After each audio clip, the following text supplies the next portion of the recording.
House of Murashu. When wealth outlasts gods and kings, a 20 by 10 foot room in Nippur, May 1893, the University of Pennsylvania expedition clears rubble from a collapsed building when a worker's hand touches clay. Within hours, 730 tablets emerge from the debris. More will follow. By the time the dust settles, 879 cuneiform documents will have surfaced, each one a transaction, a lease, a loan, a tax receipt. The tablets span 50 years from 455 to 403 BCE, and they document something remarkable. Not the rise and fall of kings, not the wars between Persians and Greeks. They document what endures when empires change hands. They document the machinery of wealth. The tablets belong to the House of Murashu. The name means wildcat in Akkadian, transliterated from the cuneiform Murashu. 3 generations operated under this name during the reigns of Persian kings Artaxerxes I and Darius II. The firm dealt in agricultural land management, tax collection, and credit extension in the fertile plain between the Tigris and Euphrates. 50 miles south of where the House of Ea-iluta-bani had operated in Babylon, the Murashas built a parallel fortune using parallel methods. But where the Ea-iluta-banis served kings, the Murashas served landowners. Where the Ea-iluta-banis managed property for soldiers, the Murashus leased land from Persians who refused to live in the hot, disease-prone Babylonian countryside. The difference was not in principle, it was in client base. Money follows the same patterns regardless of the names above palace gates. The House of Murashu proved this. Like the Ea-iluta-banis, they positioned themselves at the friction point between resource owners and resource users. But their method was more aggressive, their legal positioning more creative, and their end more abrupt. The archive they left behind is a lesson in how wealth grows under certain conditions and withers when those conditions shift. It is also a bridge. The Murashu tablets end just as the Persian Empire begins its terminal decline, just before Alexander remakes the world. What the Murashus understood about wealth and power would not die with them. It would simply find new vehicles, new empires, new names. The Murashus operated in an economy structured by Persian conquest. After Cyrus the Great took Babylon in 539 BCE and his successors consolidated control, the Persian administration distributed land across Mesopotamia as payment and incentive. These were bowlands, military fiefs granted on condition of service and tax payment. A Persian nobleman received acreage near Nippur in exchange for providing soldiers when the empire called. The system worked in theory. In practice, it created a logistics problem. Persian elites did not want to manage Babylonian estates personally. The region was hot, malarial, distant from the centers of power in Susa and Persepolis. They wanted income without presence. The House of Murashu offered exactly that. The firm leased land and water rights from these Persian landowners. They would contract for fields, canals, and irrigation infrastructure, agreeing to pay fixed rents to the owners. Then they farmed the land themselves or sublet it to tenant farmers, providing seeds, livestock, equipment, and credit. The Murashus absorbed the operational risk. If the harvest failed, they ate the loss. If it succeeded, they kept the spread between what they paid the Persian owner and what they collected from the land or the sublessee. This was not tenant farming. This was estate management as an entrepreneurial enterprise. The Murashus were intermediaries who turned other people's property into their own revenue stream without ever owning the underlying asset. The tablets reveal the mechanics. A typical lease specifies the canal, the acreage, the term, and the payment. One document records that a group of individuals approached Ea-iluta-bani, son of Murashu, and negotiated to lease the mayor's canal for 3 years, including the tithed field beside it and several marshes. The annual rent, 700 kur of barley, measured by Ea-iluta-bani's standard, plus 2 grazing bulls and 20 rams as gifts. The language is precise. The quantities are specific. This was not a handshake deal. It was a contract enforceable by law, documented on clay, sealed with cylinder impressions, filed in the family archive. The firm dealt with 2,500 separate individuals over its documented lifespan. That number comes from the onomasticon, the catalogue of names preserved in the tablets. These were not just wealthy Persians. They were Babylonians, West Semites, Egyptians, Jews who had remained in Mesopotamia after Cyrus allowed their return to Judea. The Murashu tablets show Hebrew names with the theophoric element Yahu, indicating Jewish clients who found life in Persian-controlled Nippur tolerable enough to stay and do business. One tablet records a dispute. Udana, son of Rahim Eli, a Jew, had property stolen by his brother and nephew. He brought his complaint to Bel-Nadan Shumu, one of the Murashu sons. The property was returned. No charges were filed. The parties agreed that no future generation would bring suit over the matter. This was conflict resolution as a service. The Murashus were not just landlords. They were adjudicators, intermediaries in social disputes that could escalate into blood feuds lasting generations. They monetized trust. They sold certainty in an uncertain world. This is the infrastructure of wealth. It is not glamorous. It is essential. The tablets also document tax collection. The Persian Empire needed revenue to fund armies, officials, and the royal court. Extracting that revenue from scattered farmers, soldiers on bouwlands, and workshop owners required administrative capacity the state did not have. The Murashus stepped in. They helped people pay their taxes and provide conscripts for military service. The firm would advance the funds a taxpayer needed, then collect repayment with interest, or they would contract directly with the state to collect a certain amount, pocketing the difference if their collections exceeded their obligation. This was tax farming before the term became standard, and it gave the Murashus the same advantage it gave the Ajibis in Babylon. They touched every economic actor. They saw who had liquidity problems before anyone else. That information asymmetry was monetizable. But the Murashus went further. The tablets reveal they obtained exclusive rights to use land they were not legally allowed to buy. This skirted the edge of legality. Persian law restricted foreign ownership of bouwlands to prevent the military fief system from collapsing. The Murashus found workarounds, long-term leases that functioned like ownership, subleasing arrangements that captured the economic value of land without holding title. Control without ownership. This required legal sophistication and relationships with officials willing to approve creative structures. It also required nerve. You do not build a fortune by staying within every line. You build it by understanding which lines can be blurred and which cannot. The family members sometimes traveled to Susa, the Persian capital, 200 kilometers from Nippur, where they would remain for months handling financial and legal business. These were not leisure trips. They were working sessions with Persian officials, contract negotiations, relationship maintenance. The Murashus understood that wealth at scale requires proximity to power centers.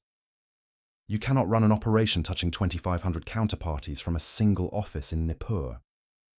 You must be where decisions are made, where approvals are granted, where disputes are resolved. The Ea-ibis had learned this by embedding family members as royal judges. The Marashus learned it by travelling to the capital repeatedly, making themselves familiar, making themselves useful. The archive shows they were meticulous. The tablets are made of especially pure and soft clay, moulded and baked with greater care than usual. The inscriptions are in Akkadian, written in cuneiform, but at least 50 tablets also bear Aramaic endorsements inked or lightly incised on the surface. These summaries allowed officials who read Aramaic but not Akkadian to quickly understand the transaction without deciphering wedge marks. This was user experience design in 450 BCE. The firm understood that reducing friction for counterparties and officials increased throughput. The easier you make it for someone to do business with you, the more business you do. The tablets also include 657 different seal types, each one a unique identifier pressed into clay to authenticate a party's agreement. This was identity verification, fraud prevention, legal enforceability, all baked into clay and preserved for 24 centuries. Compare this to the House of Ea-ibi, operating in Babylon during roughly the same period, though starting earlier. Both families built fortunes by intermediating between resource owners and resource users. Both financed commodity flows. Both collected taxes for the state. Both documented every transaction with obsessive precision. But the differences matter. The Ea-ibis began a generation earlier and embedded themselves in the Neo-Babylonian state before the Persians arrived.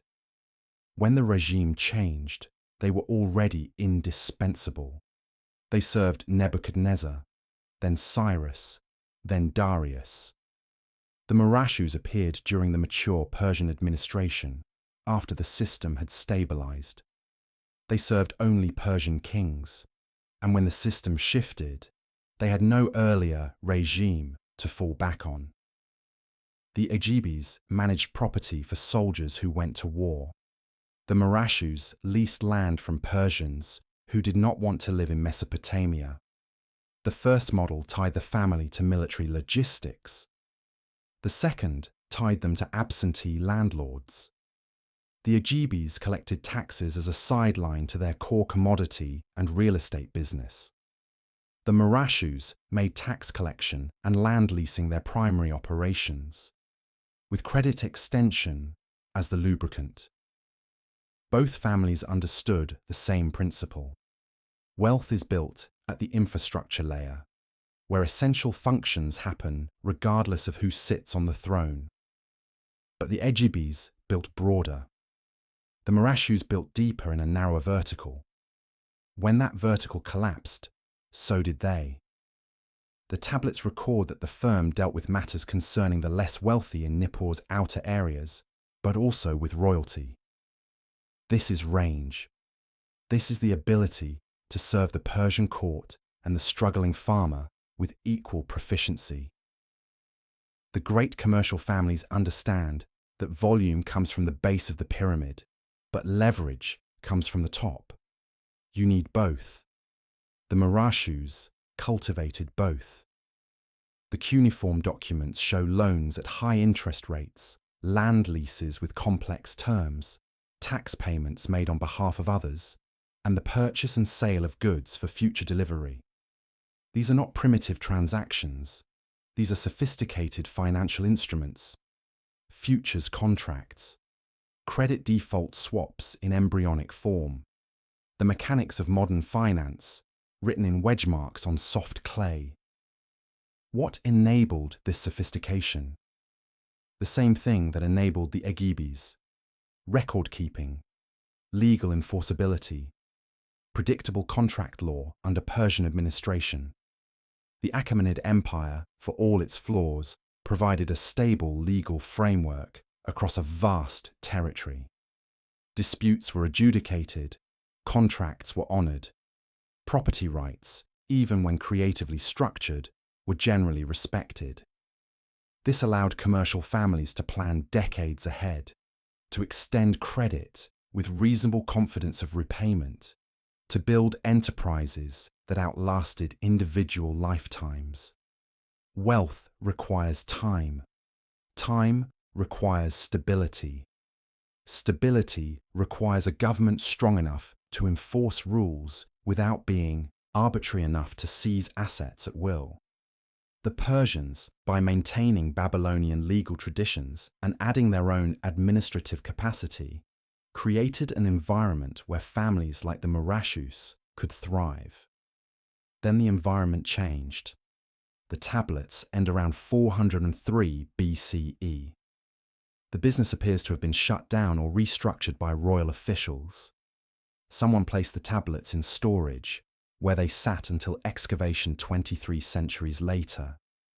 The archive does not tell us why the firm ended. It simply goes silent. Scholars speculate. Perhaps the Murashus' aggressive legal strategies finally crossed a line. Perhaps political shifts at the Persian court removed their protectors. Perhaps internal family disputes fragmented the operation. Perhaps the economics of the Bolan system changed in ways that made their model obsolete. The clay does not say, but the timing is suggestive. The Murashu archive ends just as the Persian Empire enters its final century. The military defeats by Greece at Marathon, Thermopylae, and Salamis had demonstrated Persian vulnerability. Internal court intrigues weakened central authority. Satraps became semi-independent. The administrative coherence that made commercial families possible began to fray. By the time Alexander crossed into Asia in 334 BCE, the empire was structurally intact but politically brittle. The Murashus were gone by then.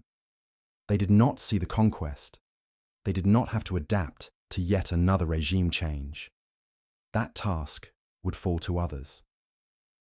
When Alexander entered Babylon in 331 BCE, after his victory at Gaugamela, he did not arrive as a destroyer of systems. He arrived as a pragmatist who understood that empires need administrators. The Babylonian priesthood, antagonized by the last Persian kings, welcomed him. He restored Marduk's temple. He appointed Mazaeus, a Persian, as satrap to ensure continuity. He adopted elements of Persian court ritual and dress to signal legitimacy to local elites. He understood what the Agyebes and Murashus had understood. Power flows through systems, and the people who understand those systems remain valuable regardless of who wears the crown. Alexander maintained the Achaemenid satrapy system. He kept most of the existing administrators in place, supplementing them with Macedonian generals only at the military level. He appropriated the immense Persian treasuries, but he did not immediately monetize all of it. Recent scholarship disputes the old narrative that Alexander's coinage stimulated a stagnant Persian economy. The truth is more complex. He was slow to change local currencies. He left the Persian financial infrastructure largely intact. The barter economies persisted. Land grants rather than cash payments remained the primary way to reward soldiers and attract colonists. The ancient economy was not ready for full monetization, and Alexander, whatever his other ambitions, did not force it. What Alexander did do was consolidate control over the world's wealthiest region and use its resources to fund further conquest. From Babylon, he moved to Susa, captured its treasury, then proceeded to Persepolis, where he eventually allowed his troops to loot and burn the ceremonial capital. This was symbolic destruction, not administrative. The systems that made the Persian Empire function, the canals, the roads, the legal frameworks, the tax collection mechanisms, were left operational because they were useful. Conquering armies need logistics. Logistics require local knowledge. Local knowledge resides in families and institutions that have been doing the work for generations. If a family like the Murashus had survived to see Alexander, they would have faced a choice. Adapt to the new ruler, as the Ea-ibis had adapted from Nebuchadnezzar to Cyrus. Position themselves as indispensable to Macedonian administrators who did not understand Mesopotamian agriculture or tax codes. Offer continuity in exchange for relevance, or resist, cling to Persian connections, and disappear when those connections were severed. The Ea-ibis survived regime change by being boring, by managing canals and collecting taxes and financing barley shipments, by being necessary rather than important. The Murashus, with their more aggressive legal strategies and narrower client base, may have lacked the flexibility to pivot. We cannot know. The tablets end before the question became urgent, but the principle survives. Wealth propagates when it attaches to essential functions: food production, water management, tax collection, credit extension. These needs do not change when kings change.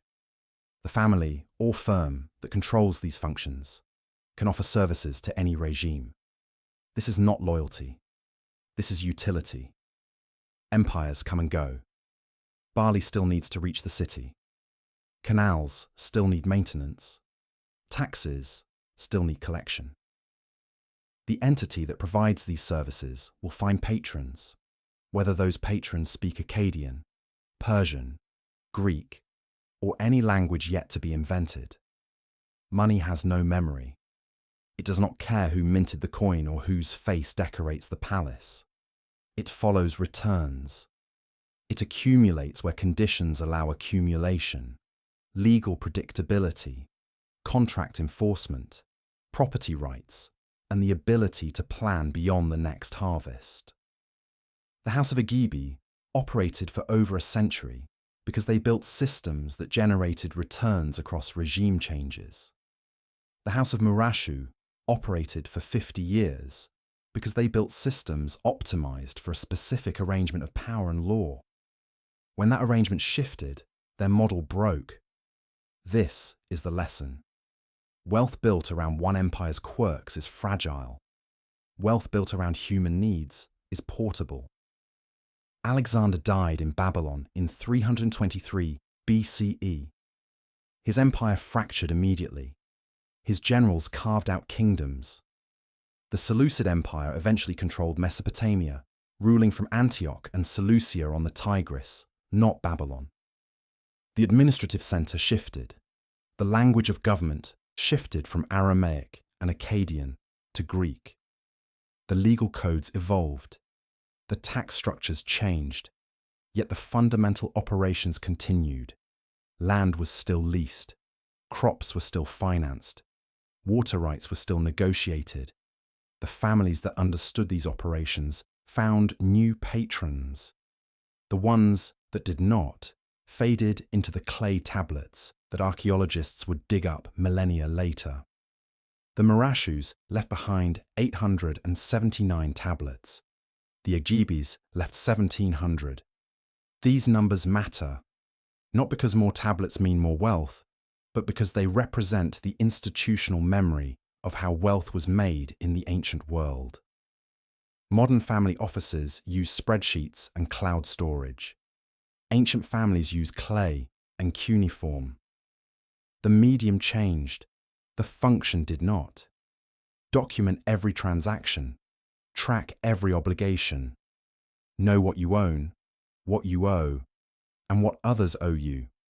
Maintain these records with enough care that they survive your death.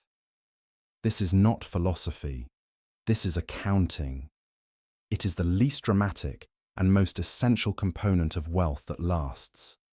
There is a continuity here that spans millennia. The House of Murashu leased land and collected taxes under Persian administration. The House of Ea-iluta-bani managed property and financed trade under Babylonian and Persian rule. Centuries later, the Medici in Florence would finance trade and collect papal taxes. Centuries after that, the Rothschilds would finance governments and manage currency flows. The names change, the languages change, the empires change. The underlying operations remain recognizable.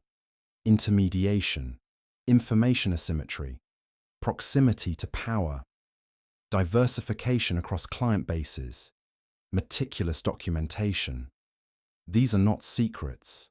They are patterns, visible to anyone who looks at the tablets and asks what they reveal about the mechanics of enduring wealth.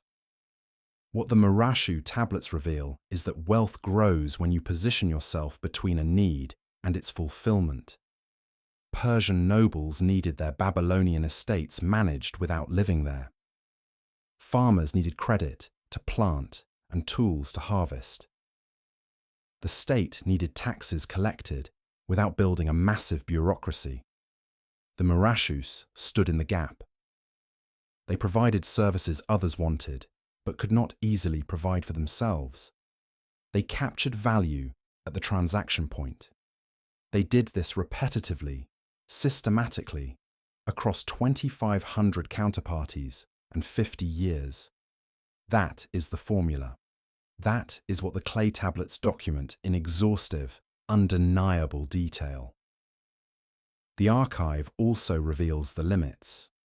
When the legal environment that enabled creative structures shifted, when the Persian officials who approved their arrangements were replaced, when the economic model built on bowlands and absentee landlords evolved, the firm ended.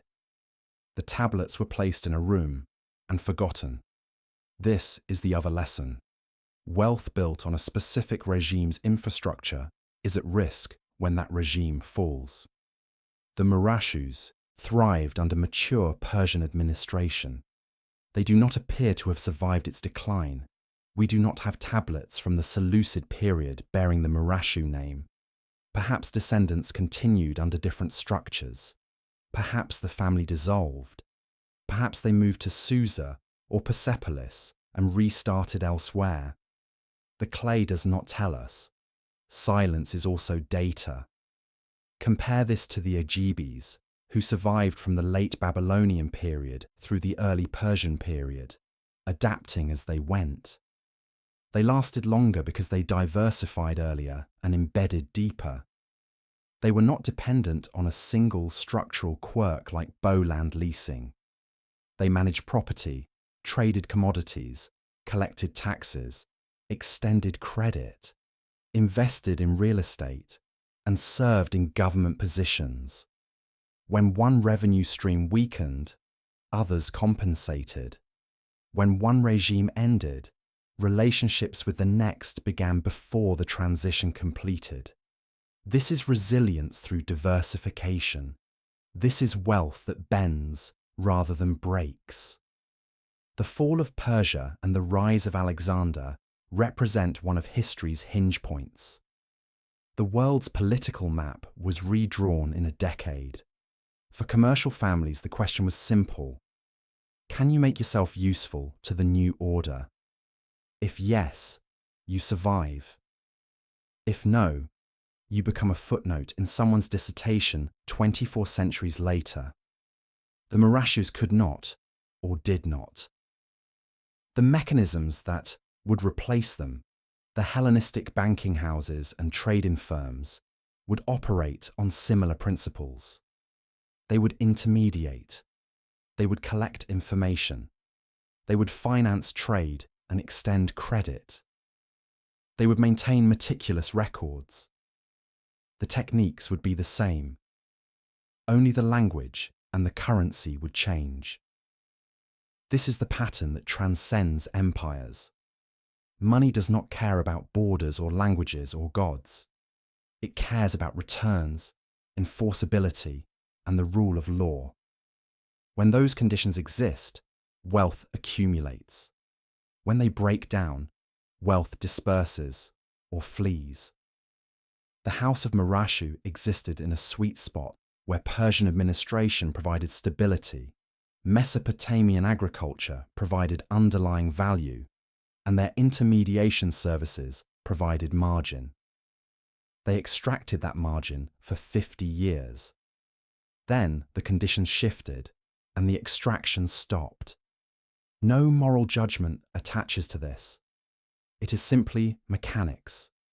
Systems produce results until the conditions that made them effective change. Then new systems arise. Alexander's conquest ended the Achaemenid dynasty, but did not end the principles that made families like the Murashus and Ajibis successful. Those principles migrated. They appeared in Hellenistic Alexandria, in Roman Syria, in Byzantine Constantinople, in Abbasid Baghdad, in Venetian trade networks, in Florentine banking houses, in Dutch financial markets, in British imperial commerce. The names changed, the structures evolved, the core insight remained constant. Position at the infrastructure layer. Document everything. Diversify across clients. Maintain flexibility to serve new regimes. Separate the operations that generate wealth from loyalty to any particular ruler. This is how wealth survives when gods and kings do not. The 879 tablets of the Murashu archive sit now in museums. Philadelphia, Istanbul, London, Jena, scattered like the empire they documented.